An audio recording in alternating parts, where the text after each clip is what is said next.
अदालत के आदेश के बाद ज्ञानवापी परिसर के तहखाने में पूजा शुरू हो चुकी है, लेकिन यही बात ओवैसी को चुभ रही है और अब वो ऐसे बयान दे रहे हैं जिससे लोग भड़के।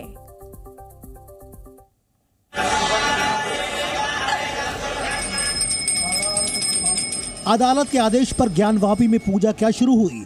असदुद्दीन ओवैसी जैसे नेता तिलमिला उठे। ओवैसी को ज्ञानवापी में पूजा करते श्रद्धालुओं की आस्था नहीं दिखी भी तो सिर्फ 6 दिसंबर।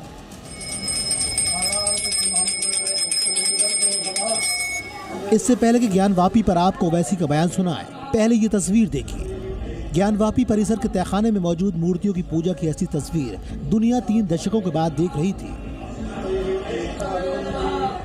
अदालत के आदेश के बाद आधी रात को बैरिकेडिंग से रास्ता बनाते हुए व्यास जी का तहखाना खोल दिया गया और उसके बाद ज्ञानवापी परिसर में मौजूद नंदी जी की आंखों के सामने रहने वाले व्यास जी के तहखाने में पूजा शुरू हो गई।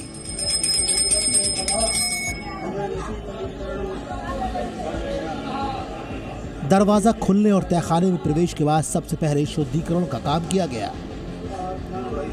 पूजा शुरू हुई, वहाँ हम लोग जो प्रवेश किए अंदर जो है तो वहाँ गंगा जल से शुद्धिकरण किया गया है और अंदर जाकर के जो आकृतियाँ बनी हुई हैं उन लोगों का शुद्धिकरण हुआ खंभे में और पूजन वहाँ से शुरू हुआ और जो वहाँ मूर्तियाँ थी उन लोगों का भी पूजन शुरू हुआ। पूजा तो हुई, लेकिन उसके बाद ओवैसी की प्रतिक्रिया भी आई।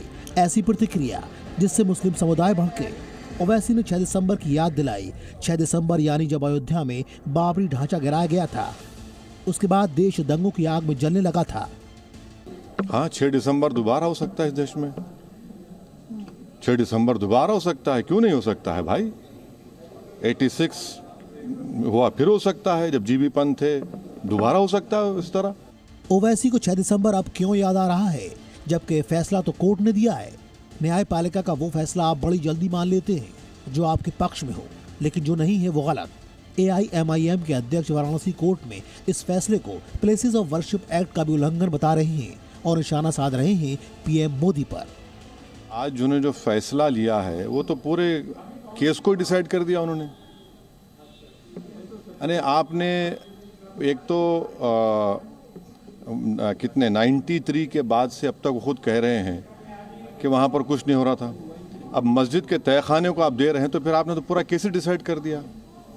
भाई कितने साल हो गए, 93 से आप 30 साल हो गए। हाँ, उसमें मूर्तियाँ कहाँ हैं, कैसे मालूम उनको।